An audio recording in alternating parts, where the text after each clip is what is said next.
distinguished fellow at the Atlantic Council, an international affairs think tank, and was the director for the Arabian Peninsula for the White House. Gina, always good to speak to you. Let's start off by asking your thoughts on what you heard there. There's about a minute or so from President Trump's address in the White House answering questions. What's your takeaway? Yeah, thank you so much for having me. Well, my first reaction was a little bit disturbed. The president talked about the Iranian ships being small pea shooters, I think was the word he used. Yeah. But Little they're boats with pea shooters, I think was the phrase. but they've proved highly effective. And there is a reason that ships are not going through the strait, even with the U.S. effort that the Secretary of Defense has laid out. We are in a state right now where diplomacy has got all the pressure on it because the current efforts, frankly, are likely to fail.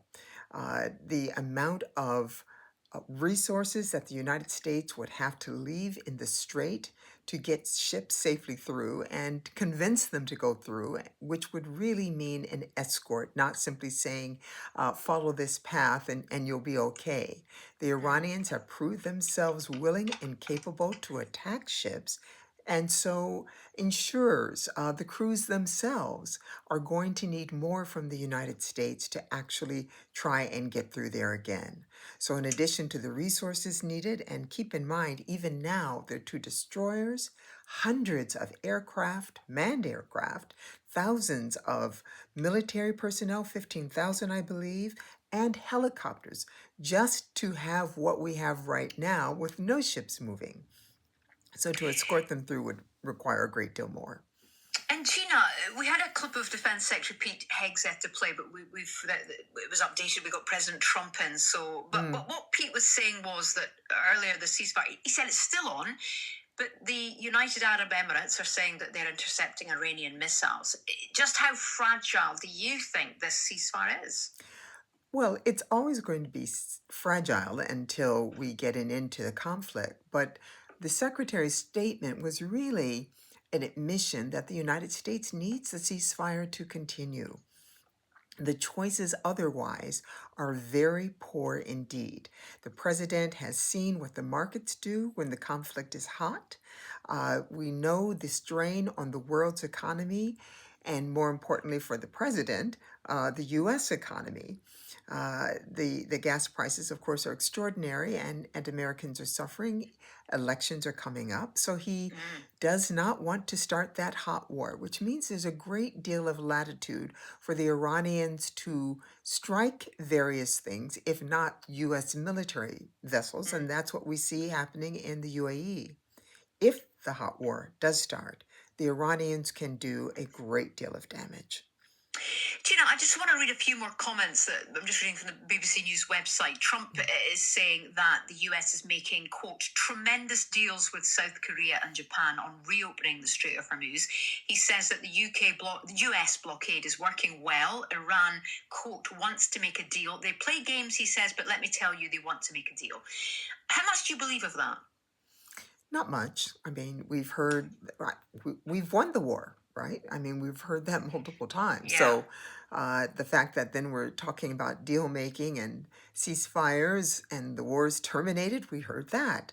So as we've looked at the Iranian statements and the statements from President Trump specifically, the Iranians have proved more reliable with regard to stating what in fact is happening. The president does use hyperbole. Sometimes it can be effective, but he has been disproved far too often during this conflict. And Americans are, I imagine the world, are listening with a deal of skepticism. And Gina, I want to ask you this from a human level and from your experience. And you've been in the rooms where deals are being made, international deals and diplomacy. If you were a diplomat at this point in a room listening to this, what would your advice be? What would you be thinking? Well, my counsel would be that yes, a deal is possible. There are myriad ways of putting the elements on paper and then working around them. I don't know that from the president's perspective, it's going to be better than what President Obama got because that's his Mm. bottom line. But frankly, President Obama's deal is looking pretty darn good right now.